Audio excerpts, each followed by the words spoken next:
Butter could be wrecking your health. It's something most people eat, but you're gonna rethink it after this. Traditional butter comes from grain-fed cows. Grain-fed cows get sick and become diseased because they are not supposed to be eating grain. They're supposed to be eating grass.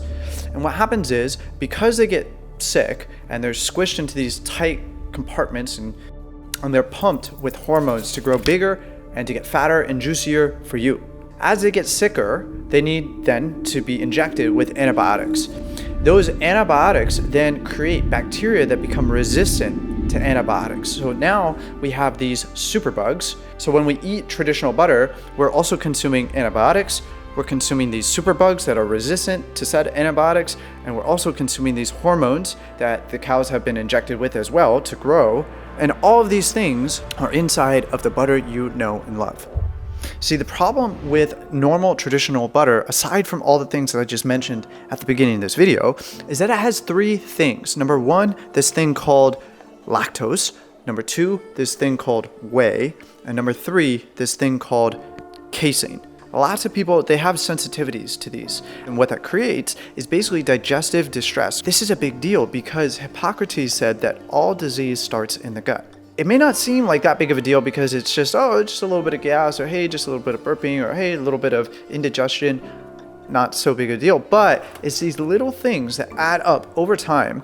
You stack them on top of each other, one little thing here, one little thing there, one little thing there. It creates too much stress, too much inflammation, and too much dysfunction over the course of a long period of time, and that's when real problems start to show up. So it's kind of like death by 1,000 paper cuts. So all of a sudden you're good, and then you're not, right? It's these little things that add up over time that make the difference, in the good way or in the bad way.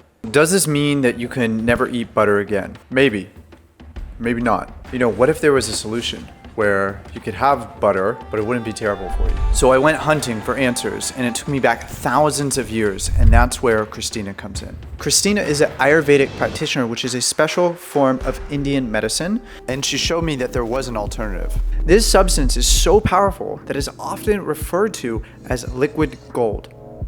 Literally, liquid gold.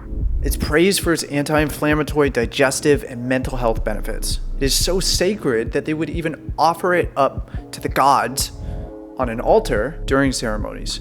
However, it's very different than traditional butter that we know and love today. Once you learn what Christina showed me, you are going to go out of your way to find this very special type of butter, and you'll never go back. So I invited her over to show me this miracle butter.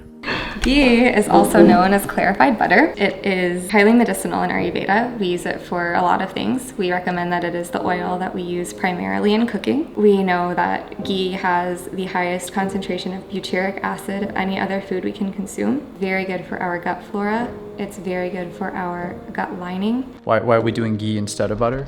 Ghee has all of the milk solids removed from butter. So basically we just cook out the protein from the butter and the sugar. It's like a way healthier version of butter, but it's even a little bit butterier than butter is.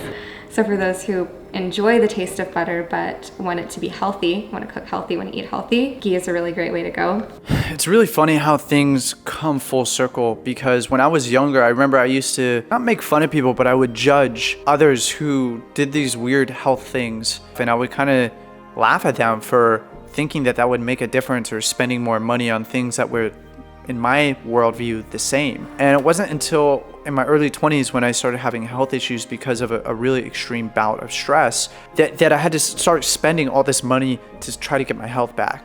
And I just laugh now, because if I had just thought to just be a little bit more conscious about what I put into my body and slow my life down just a little bit, then maybe I wouldn't have had some of those issues. In Ayurveda, we're taught that while all disease originates on the spiritual level, then goes mental, then physical, that once it reaches the physical level, it's the digestive system that's affected first. So ghee is like so healing for the digestive tract. It's incredible.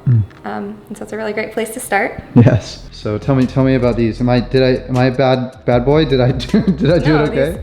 These are great, especially Fourth and Heart has a really good reputation. I'm not as familiar with Organic Valley's ghee, but they have butter that I buy to make ghee. So. But before you go and run out to the store and buy some ghee, there's something you need to know first. But she also taught me how to make your own homemade ghee, which is even better than store-bought ghee. And the reason why it's better is because you get to control the actual process of the making of the ghee. And not only that, but it also tastes better. It's nuttier, sweeter, and more delicious. It's very simple to make. You just go to the store, you find that grass-fed, healthy, organic butter, you cook it down till the milk solids come up, you scoop the milk solids out, then you put it in a jar and you put it in the fridge. And then Christina shared something very profound with me that I didn't expect. And this inspired me to want to start making my own ghee. Ayurveda teaches us that everything homemade is good for us.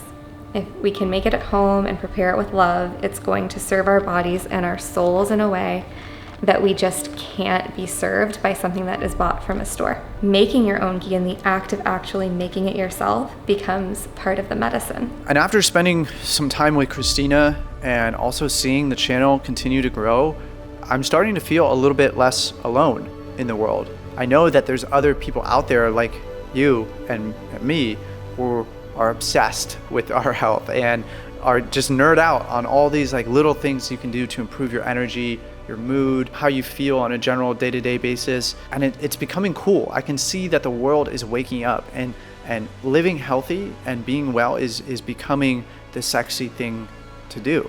Because if everyone did these things, then this would just be the norm. This would be the standard.